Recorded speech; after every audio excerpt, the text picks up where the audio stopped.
এই যে দেখতেছেন আমার ফুফু, আমার বাপের বোন ফুফু আইছে সম্পদ নিত, বুঝছেন? আমি বিদেশ থেকে আইছি বিদেশ থেকে দেশ আইছি এই বোনের বাপের বোনের বের ভাঙতাম, সম্পদ নিত আইছে। অথচ জামাই লইয়া আইয়া আঙ্গবাই তুই বেড়ায়, আঙ্গবাই তুই নায়র করে, ঠিক আছে? এক আনা সম্পদ ফাইতা না, এক আনা সম্পদ ফাইতা না। কেরে সম্পদ কি তোর বাপের ডা নিতামাইছি?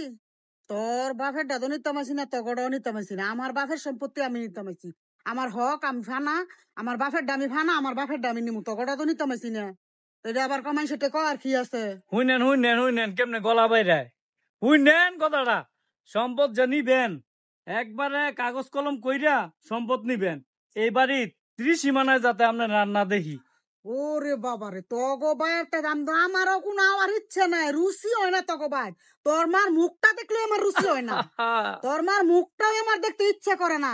এই কারণে আমি এরকম করতেছি, তাড়াতাড়ি যত তাড়াতাড়ি সম্ভব আমি তগর লগে সম্পর্ক বিচ্ছিন্ন করবো। তোরা আমার সম্পত্তিটা অতি তাড়াতাড়ি শীঘ্রই দিয়ে দি। বুঝছেন আঙ্গবাইত কিন্তু আড়াইতো না, কইছে সম্পদ আজকই ভাগাভাগি হইব, ঠিক আছে? সম্পদ তুমি কতদূর ভাইবা হিসাব করছো? সম্পদ কদ্দুর পামু? তোর বাপে যা পাইবো তার অর্ধেক আমি পামু। আচ্ছা, তাহলে তোমার সম্পদ তোমার বুঝাই দেওয়া হইব, তোমার লগে আজকে ওই রফা দফা শেষ। হ্যাঁ আজকে ওই শেষ, আজকে ওই আমি শেষ। গেলাম গা, এটা মনে রাখিস। ঠিক আছে যাও। শুনছেন নি বন্ধুরা, বাপের বোন ফুফু সম্পদের লাগে সোয়াল একবার আয়ে, বিয়াল একবার আয়ে, আইয়া মনে করেন যে আঙ্গরে প্যারা দেয়। আমরা কামও শান্তি পাই না, খাইতাম বইয়া শান্তি পাই না, অশান্তির মধ্যে আছি। আজকে জাগার বের ভাঙ্গেই পরে খামু।